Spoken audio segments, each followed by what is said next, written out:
ఏపీలో రానున్న 3 రోజుల్లో వర్షాలు పడనున్నాయి. దక్షిణ కోస్తాలో భారీ నుంచి మోస్తరు వర్షాలు పడే అవకాశం ఉందని వాతావరణ శాఖ తెలిపింది. ఉత్తర కోస్తాలో బలమైన గాలులు వీస్తున్నాయి. విదర్భ నుంచి ఛత్తీస్గఢ్ వరకు ఉపరితల ద్రోణి ఆవరించి ఉంది. కోస్తాంధ్రలో మత్స్యకారులకు హెచ్చరికలు కొనసాగుతున్నాయి.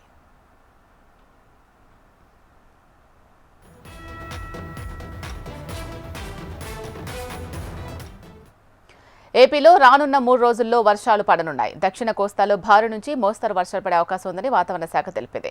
ఉత్తర కోస్తాలో బలమైన గాలులు వీస్తున్నాయి. విదర్భ నుంచి ఛత్తీస్గఢ్ వరకు ఉపరితల ద్రోణి ఆవరించి ఉంది. కోస్తాంధ్రలో మత్స్యకారులకు హెచ్చరికలు కొనసాగుతున్నాయి. ఇక దీనికి సంబంధించి మరిన్ని అప్డేట్స్ మా ప్రతినిధి అనురాధ అందిస్తారు. అనురాధ, మత్స్యకారులకు హెచ్చరికలు కొనసాగుతున్నట్లుగా తెలుస్తోంది. వర్ష ప్రభావం ఏ మేర ఉండే అవకాశం ఉంది? ఇలా ప్రస్తుతం బంగాళాఖాతంలో అల్పపీడనం అయితే పూర్తిగా వీక్ అయ్యే పరిస్థితి ఉంది. వెదర్ కూడా పొడిగా మారుతుంది.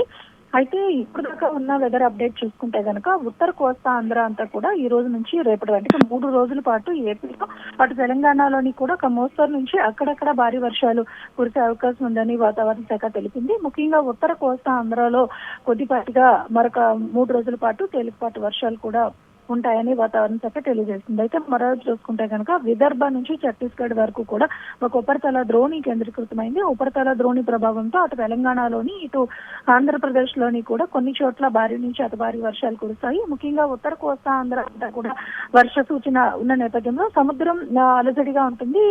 తీర ప్రాంతాల్లో గాలులు అయితే కొంత బలమైన గాలులు వీచే అవకాశం ఉందని వాతావరణ శాఖ అంచనాలు వేస్తుంది. ఈ నేపథ్యంలో 5 రోజుల పాటు మత్స్యకారులకి ఇంకా హెచ్చరికలు అయితే కొనసాగుతూ ఉన్నారు. మరొక 3 రోజుల పాటు చేపల వరకు వెళ్ళవద్దని ఇప్పటికే అలర్ట్ మెసేజెస్ అయితే పంపించారు. ఒకవేళ 3 రోజుల తర్వాత వాతావరణం కాస్త తేలిక పడినట్టయితే ఆ 2 రోజులు అప్రమత్తంగా వాళ్ళు చేపల వేట చేసుకోవచ్చు. 5 రోజుల పాటు హెచ్చరికలు అయితే కొనసాగుతాయని ఇప్పటికే వాతావరణ శాఖ, విపత్తుల శాఖ కూడా అలర్ట్ మెసేజ్ అయితే పంపించింది.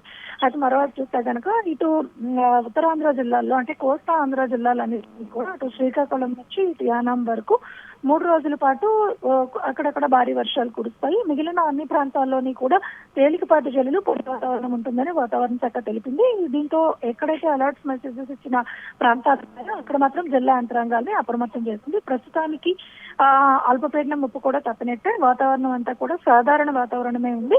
మరి ఒక 2-3 రోజుల్లో అది కూడా పూర్తిగా నార్మల్ వెదర్ కండిషన్స్ కి వచ్చే అవకాశం ఉందని అంచనా వేస్తున్నారు.